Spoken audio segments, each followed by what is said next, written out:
ଗୁରୁ ଆଜ୍ଞା ଦେଉଛନ୍ତି ସକଳ ଜିନିଷ, ରୂପରେଖ ଦେଖୁଛନ୍ତି ଭାବଚକ୍ର।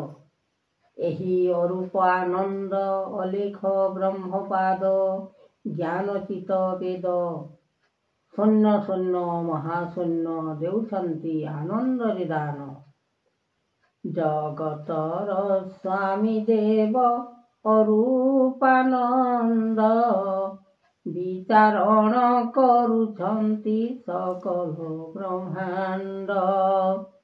ଯାହା ଦେଉଛନ୍ତି ଶକ୍ତି ଗୁରୁ ଆତ୍ମା ବାଣୀ ବିଚାରଣ କରୁଛନ୍ତି ମହାଯୋଗ ଋଷି। ଆନନ୍ଦରେ ଦେଉଛନ୍ତି ସପ୍ତ ଧର୍ମ ଜାଗି ରୂପରେଖ ଦେଉଛନ୍ତି ଅରୂପରେ ଆସି। ସ୍ୱର୍ଣ୍ଣ ରୂପେ ଚାହିଁବେ ତ ସଂସାରର ସାର ରୂପ ଯୁଗ ଦେଉଛନ୍ତି ରୂପ ଅଲେଖ।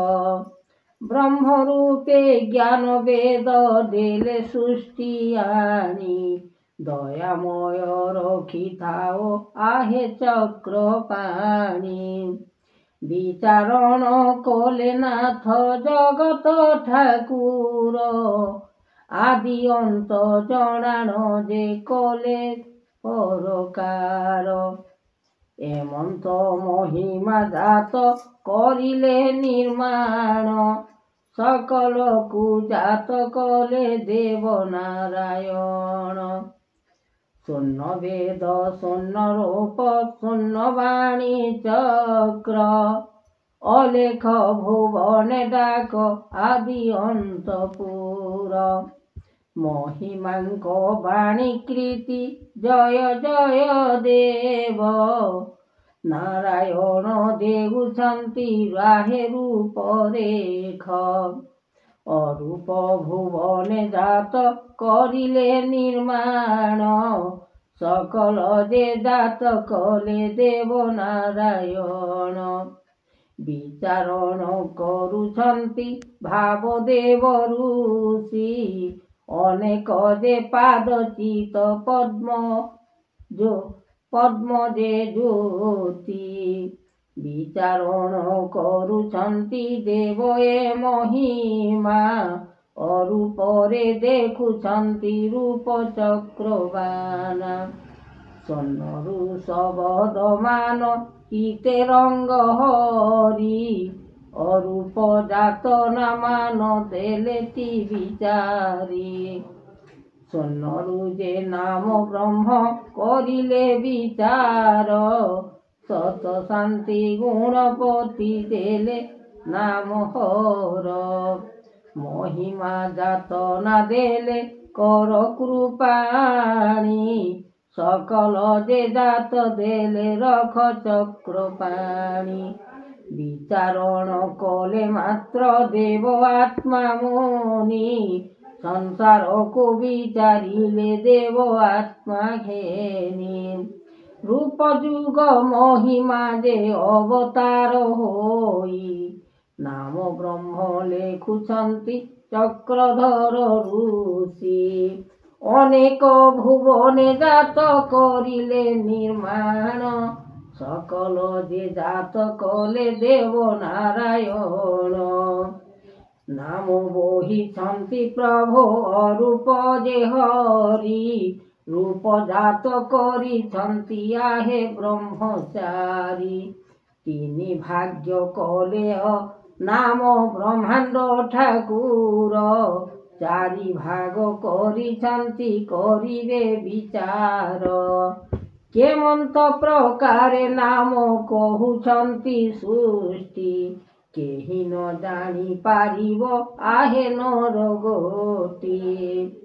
ଅକଳଣା ବେଦବାନା ବହିଛ ମହିମା ଗୁରୁ ଆତ୍ମା ବହିଅଛ ଜଗତରେ ସିନା।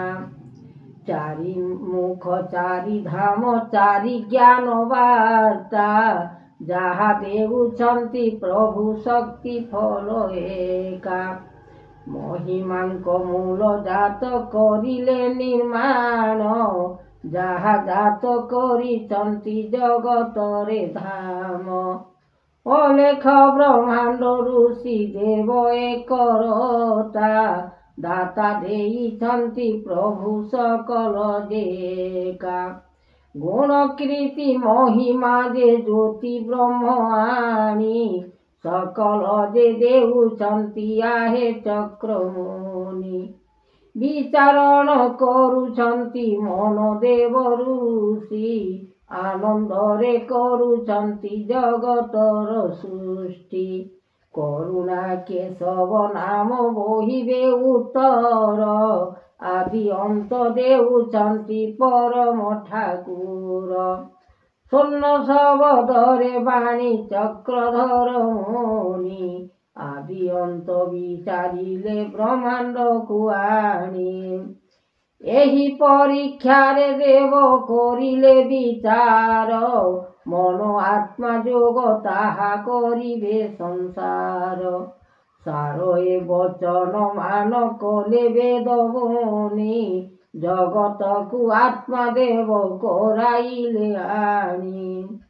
ଶୂନ୍ୟରୁ ବିଚାର ମୁକ୍ତି କଲେ ଦେବ ଜାତ, ଶୂନ୍ୟ ଶୂନ୍ୟ ମହାଶୂନ୍ୟ ଲାଗିଅଛି ଲୟ।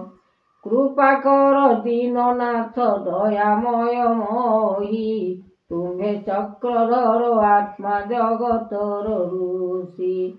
କରତା ଯେ ଦେବଦାତା ଦଇବ ରମଣ, ଯାହା କରିଅଛ ତୁମ୍ଭେ କରିବ ଭିଆଣ। ଚକ୍ରଧର ମହାଋଷି ଆନନ୍ଦିତ ହରି, ଜ୍ଞାନରୁ ବାରତା ମାନ ଦିଅ ଏ ବିଚାରି। ସକଳ ମହିମା କୀର୍ତ୍ତି ନାମ ଯୋଗ କରି, ଅନନ୍ତ ମହିମା ଜ୍ୟୋତି କୃପା କର ସେହି। ଏ ଭବ ସଂସାରୁ ପ୍ରଭୁ ତୁମ୍ଭେ କର ପାରି, ତ୍ରାହି ଏ ଭୁବନ ନାମ ବୋହିଅଛ ହରି। ଜଗତର ନାଥପତି ତୁମ୍ଭରି ମହିମା, ସର୍ବ ଘଟେ ଥାଇ ତୁମ୍ଭେ ଦିଅ ଏକ ବାନା। ଯୋଗେଶ୍ୱର ଜାଗିଅଛ ଅନ୍ଧକାର ରୂପେ, କେମନ୍ତ ବିଚାର ତୁମ୍ଭେ ନ କର ଠାକୁରେ। ଯାହା ଅନୁଭବ କୀର୍ତ୍ତି ମାୟା ମୋହିତଲେ, ସକଳ ଦେଇଛ ତୁମ୍ଭେ ସକଳ ରୂପେ। ବିଚାରଣ କର ଆତ୍ମା ତ୍ରାହି ଏ ଭୁବନ, ତୁମ୍ଭେ ଚକ୍ରଧର ଋଷି କରୁଛ ଧ୍ୟାନ। ଜଗତର ଦାତା ତୁମ୍ଭେ ଅଟ ବଡ଼ କୀର୍ତ୍ତି, ମାୟା ମୋହିତଲେ ତୁମ୍ଭେ କରିଅଛ ସୃଷ୍ଟି। ଯୋଗଦାତା ଆତ୍ମା କୀର୍ତ୍ତି ମହିମା ବିଚାର, ସକଳ ଯେ ନାମ କୀର୍ତ୍ତି ତ୍ରାହି ଏ ସଂସାର। ଆତ୍ମା ଯୋଗେ ମହେଶ୍ୱର ଜାଗିଅଛ ଜାଣି, ଗୁରୁ ଆତ୍ମା ଦେବ ସୃଷ୍ଟି କରିବ କାହାଣୀ। ରୂପ ଦୀନନାଥ ତୁମ୍ଭେ ଯୋଗେଶ୍ୱର ସ୍ୱାମୀ, ଆଦି ଅନ୍ତ ଦେଇଅଛ ମୂଳ ଜାତ ଆଣି। ଜଗତ କରତା ତୁମ୍ଭେ ଦେଇଅଛ ଦାତା, ସ୍ୱର୍ଗ ଭୁବନରେ ତାହା କରିଅଛ ଲେଖା। ଏ ପଦ୍ମ ଆସନେ ନାମ ବୋହିଛ ଉତ୍ତର, ଅନନ୍ତ ଯେ ଦିଗପାଲ ରଖିଛ ସଂସାର। ମହିପାଲ ଯୋଗ କୀର୍ତ୍ତି ଆନନ୍ଦରେ ହରି, ସଂସାରକୁ ସାର ତୁମ୍ଭେ ବିଚାର ଯେ କରି। ଅନର୍ଗଳା ଆସୁଅଛି ଅନନ୍ତ ଭିତରେ, ମହିମା ରଖିବେ ତାହା ଠାକୁର ଯେ ଅନ୍ତେ। ଜଗତର ସ୍ୱାମୀ ମାୟା ତୁମ୍ଭରି ମହିମା, ଯାହା ଯୋଗବାନା କୀର୍ତ୍ତି ଦେଇଅଛ ସିନା। ସପ୍ତ ଋଷି ଦୀନବନ୍ଧୁ ଦୟାମୟ ସାଇ, ବିଚାରଣ କରିଅଛ ଆତ୍ମା ଯୋଗ ସେହି। ନରନାଥ ନରପତି ନରଦେବ ଗଣ, ସୃଷ୍ଟି କଲ୍ୟାଣର ପାଇଁ ରଖିବ ବହନ। বিচারণ কর আদি অন্তরাত্ম